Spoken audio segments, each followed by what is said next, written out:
आज मैं सामने बोल रहा हूँ भाई आपको बॉबी, बेटा कैप्टनसी से स्टेप डाउन करो, आप बहुत बड़े बैटर हो, आप दुनिया में बहुत नाम कमाओगे। जो बात रमीज भाई ने कही ना, वो ये बात साबित कर रहे हैं कि क्रिकेटर्स के लिए तो बात कर रहे हैं हाँ। कि फेवरेटिज्म हो रहा है।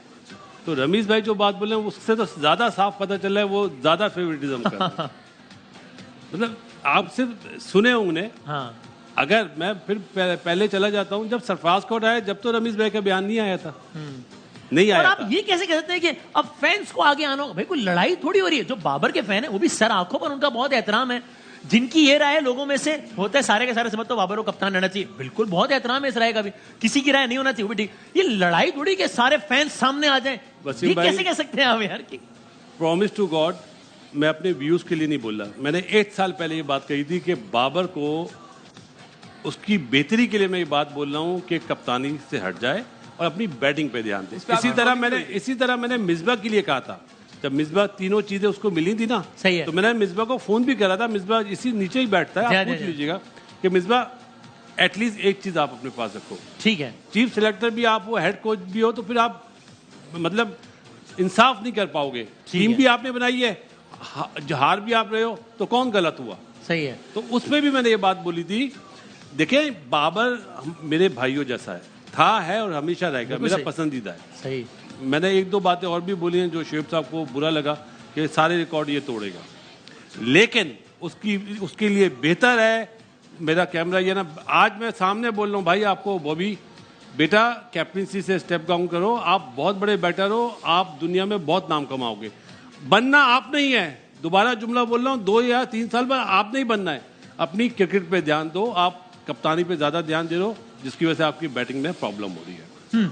अच्छा जी, कामरान में अगेन, और मैं चाहूंगा कि जिस तरह हमने बाबर के वाले से बहुत बात की है और सबने अपने ओपिनियन देनी है, आप चाहें तो उस पर भी ब्रीफली कमेंट कर दें।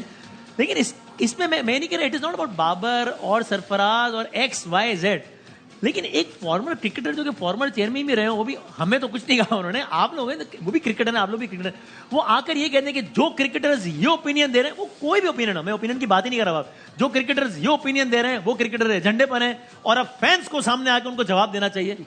ओ यार ये कोई लड़ाई हो रही, क्या हो रहा है? ये क्या हो गया? मतलब जहाँ वो बैठे हुए हैं ना, वो यही चाह रहे हैं जहाँ से उन्होंने ये बयान दिया। हाँ, इंडिया से बैठे हैं पाकिस्तानी क्रिकेटर और पाकिस्तानी फैंस को आमने सामने कर रहे हैं। मतलब तो ये चीज़ होनी नहीं चाहिए थी। Being x cricketer, x captain, x chairman Pakistan cricket board, अपने कुलीग के मुतालिक ऐसी बात नहीं करनी चाहिए कि फैंस आके पकड़ लें उनको। उनकी राय जो है अच्छी है पाकिस्तान के लिए, पाकिस्तान की क्रिकेट के लिए। जैसे शुएब ने बताया कि सब किसी प्लेयर ही पे कोई बात नहीं करा, चाहे हमारा चैनल हो, हमारा पैनल हो, चाहे दूसरे, सिर्फ कैप्टनसी पे बात करें। प्लेयर पे तो मेरे ख्याल से ऐसी परफॉर्मेंस हमने देखी नहीं अपनी लाइफ में जैसे बाबर ने करके दिखाई है। हाँ। लेकिन ऐसे करना, मेरे ख्याल से माइंडसेट ऐसे सेट करना, हम ये सुनते आ रहे हैं पिछले 4-5 साल से। हाँ। कि झूठ इतना बोलो, इतना बोलो, इतना बोलो, अगला सच समझना शुरू कर दे, आपको सच समझना शुरू कर दे। वो मेरे ख्याल से अच्छी चीज़ नहीं है क्रिकेटरों के लिए, हमारे एक्स क्रिकेटरों के लिए। उनकी बड़ी सर्विस है पाकिस्तान के लिए, बड़ी अचीवमेंट है, उसमें ये भी आते हैं। स्टिल हम इज्जत करते हैं, मैं बहुत इज्जत करता हूँ उनकी राय है, लेकिन ऐसे फैंस को खिलाफ करना, अपने एक्स क्रिकेटरों के लेजेंड के खिलाफ, जो हमारे भी लेजेंड हैं, हमारे भी बड़े हैं, बड़ी इज्जत करते हैं, लेकिन ऐसी बात नहीं करनी चाहिए थी। Being a Pakistani, being a cricketer, हमें ये शोभा नहीं देता। हमारे खिलाफ भी बड़ी बातें होती है, हम अपने फैंस को बुरा भला नहीं कहते कि उनकी राय है, लेकिन रमीज भाई ने ये बात की है, हमें रियली बड़ा दुख हुआ है। असल में with all due respect to Rameez भाई again, which is very very high, Kamran बिल्कुल ठीक कह रहे हैं कि यानी इस सब के बाद भी अगर कोई एक बंदा भी उठ के उनके मुंह पर नहीं, अगर सोशल मीडिया पे भी उनको कोई एक भी गलत जुमला कहता है तो आई वुड कंडेम दैट कि नहीं भाई ये बिल्कुल नहीं होना चाहिए। लेकिन अगर कोई ओपिनियन दे रहा है तो मिसाल के तौर पर जब आप लोग क्रिकेटर थे, जब आप क्रिकेट खेलते थे, मुझसे आज भी कोई पूछे मेरा पाकिस्तान का फेवरेट कमेंटेटर आज मेरा रमीज राजा है, किसी की राय सही होती है, किसी गलत हो सकती है, मैं पसंद करता हूँ उनकी कमेंट्री। क्या आप लोग जब खेल रहे होते तो कभी उन लोगों ने आप पे तनकीद नहीं किया? तो क्या वो एजेंडा था? क्या वो आप लोग का मोराल गिरा रहे थे? अगर आज तनकीद करना एजेंडा है तो उस जमाने में कैसे ठीक था?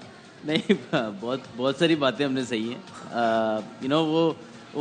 वो भी उस में शामिल होते थे जब वो क्रिटिसिज्म कर रहे होते थे। आई थिंक कि जब आप कर रहे होते हैं ना, आपको शायद एहसास नहीं होता कि आप क्रिटिसिज्म कर रहे होते हैं, लेकिन शायद आप जब पीछे से बैठ के टीवी पे देख रहे होते हैं तो आपको शायद बहुत ज़्यादा क्रिटिसिज्म लग रहा होता है। बहुत सारे वाक़यात ऐसे हैं जो मैं यहाँ शायद ना जिक्र करना चाहूँ, जिससे हम एज ए प्लेयर, मैं पर्सनली नहीं, सही एज है। ए टीम भी हम बड़ी दफ़ा हर्ट हुए हैं। एज ए ब्रॉडकास्टर उन्होंने एक दो चीज़ें ऐसी की थी जिसकी वजह से हम हर्ट हुए हैं। तो जिंदगी आगे एक बढ़नी बार तो चाहिए। मैंने ऐसा बयान भी देखा था, पता नहीं दिलों का हाल कैसे बदला है, कुछ करेक्ट में फहम रहा हूँ कि पता नहीं इनके चेहरों से लगता है इनको तो हारने का गम ही नहीं है, कुछ ऐसा भी बयान मुझे याद बिल्कुल पड़ता ऐसे है। हम ऐसा टेस्ट था मैच ना, हारे थे और पता नहीं दिल में झांक के कैसे देखा उन्होंने। लाइव ही प्लेयर्स से उन्होंने पूछ वो लिया भी था, पाकिस्तान ये के तो- प्लेयर थे ना यार। हाँ, तो आई थिंक एक जगह कहते हैं कि आप जब आप प्लेयर बाहर निकलता है और वो बिल्कुल गिरे हुए होते हैं, जी देखें जी ये गिर गए हैं, अगर वो अपनी बॉडी लैंग्वेज थोड़ा बेहतर करके आते हैं और दुख अंदर होता है, लेकिन वो फिर आगे से कमेंट आ जाता था ये इनको दुख ही नहीं है।